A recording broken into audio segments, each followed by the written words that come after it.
The US economy is seemingly firing on all cylinders. Consumer confidence is at the highest level in 18 years, and quarterly GDP scored the strongest reading since 2014.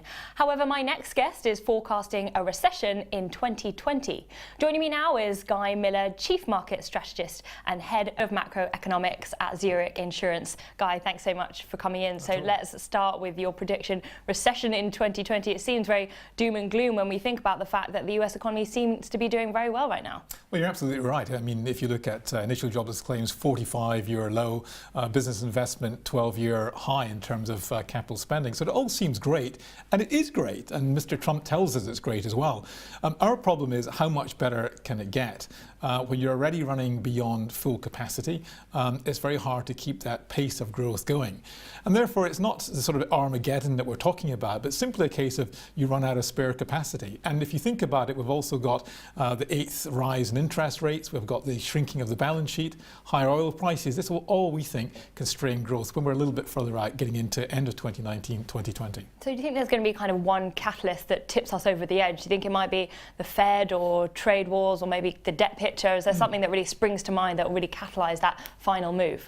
No, I don't really. I mean, I think there's no question that the levels of global debt are simply too high at the household, the business and the government level.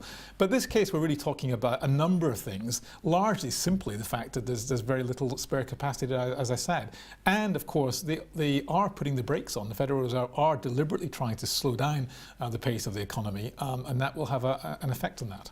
So I was talking to an investment strategist at Barclays last week, and he was saying that the two metrics that he watches closely are the ISM and also the yield curve. Yes. Is that the same for you, or is there something that you look at specifically as a kind of recession predicator?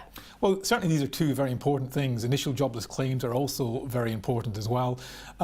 The yield curve, though, gets much attention because it's very flat, and historically when it goes inverted, that's usually a fairly good harbinger for a recession going forward. So we keep an eye on that, but we look at many other metrics as well to get a feel for how much oomph is left in this economy.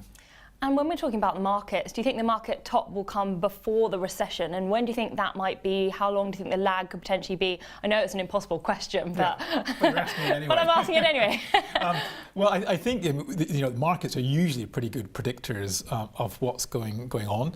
Having said that, I think the timing of this is particularly difficult because the way I described it is it's not a catastrophic event, but simply a case of things being good and really plateauing and then diminishing a little bit. The important thing, I think, for the markets is to look at the earnings side, because earnings remain stellar in the case of the United States, but also actually elsewhere in the world. And I think that will be the important thing when we start to see or start to become more concerned about the earnings side of the equation, and or if yields move up significantly from where they currently are, then these will be good indicators that we're running out of steam. But I think it's probably going to run throughout the end of this year and into next year. So in this late cycle phase, I'd say it's quite a difficult time to invest, really. So what sort of markets or asset classes are you swaying towards at the moment? Well, you could say it's reasonably easy. Late cycle typically favours equities, and we think that's continuing to be the case. What's interesting this year, it's been, of course, we speak about the bull market in equities, but in fact, it's really been US equities that have been the standout. Many other markets have really not done terribly much so far.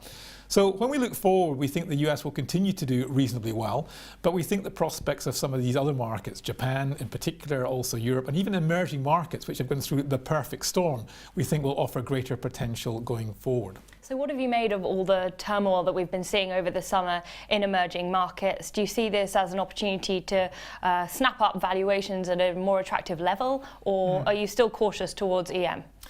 I think we're getting more confident, certainly. I mean, this time last year, everybody was piling into emerging markets.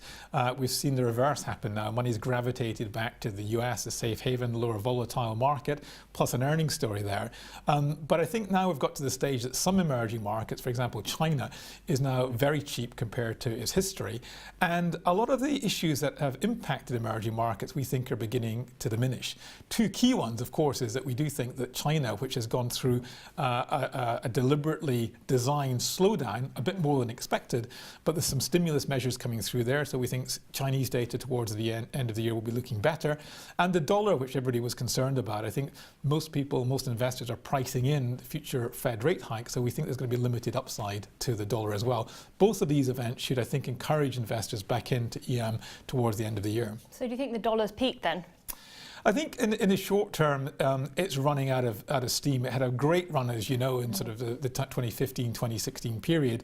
Actually, despite people being concerned about the dollar, over the last 3 or 4 months, it's not really done all that much. Yes, it has had a bit of a leg up, but it's actually flatlined more recently. And you mentioned China there, and I wanted to get your view on the growth outlook, because as you pointed to, it's been on this deleveraging path, clearly slowing down, but intentionally. Yes. Do you think that we could see further downward pressures on its growth story?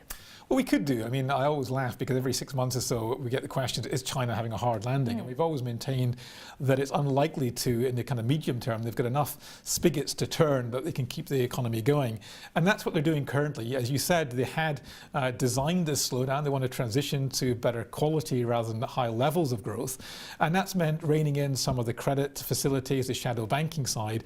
And they've done that fairly well, really, through the spring and early summer. But actually, the growth dynamic was slower, I think, than they anticipated.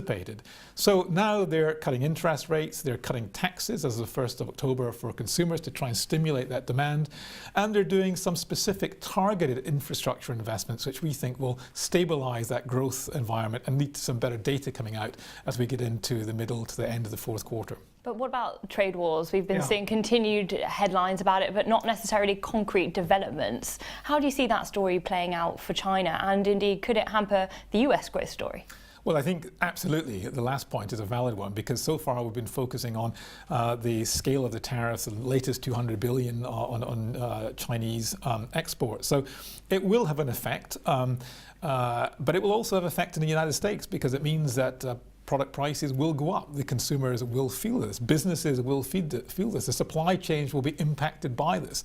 So it's wrong just to think about this is going to impact China. Yes, of course, it has a direct impact there too, but there's clearly a spillover in the US. And I think as we get into the end of this year, when these tariffs begin to be felt back home in the United States, I think that might change a lot of the public perception about the good qualities of tariffs and whether it's having the desired effects or not. And it'd be interesting to see how that plays out with the midterms as well coming up. Yeah, and I guess, to be honest, a few months ago I might have thought they might have backed off or found solutions to this prior to the midterms, because if you think about the Mexican deal that was cut, the market reacted favorably to this. And my feeling a couple of months ago was the same policy would be applied here. Hardball tactics to begin with, and then a compromise is found. That seems to be what Trump does a lot of the time, isn't it? Yeah, but actually when you look at what's happened recently, there's indications to believe that this is harder hitting. There's been less emphasis placed on Europe and Japan. It seems that the China issue is one that the president is really pushing harder for, and it looks likely this could last for longer. Jack Ma even saying this could be 20 years. We hope it's not that, but it could well be more than the sort of 3 or 4 months that we might have thought a few months ago. Guy, thank you very much for your time. Not at all. That was Guy Miller, Chief Market Strategist and Head of Macroeconomics at Zurich Insurance. Thanks so much for watching IGTV. I'm Victoria Scholar, and we'll see you very soon.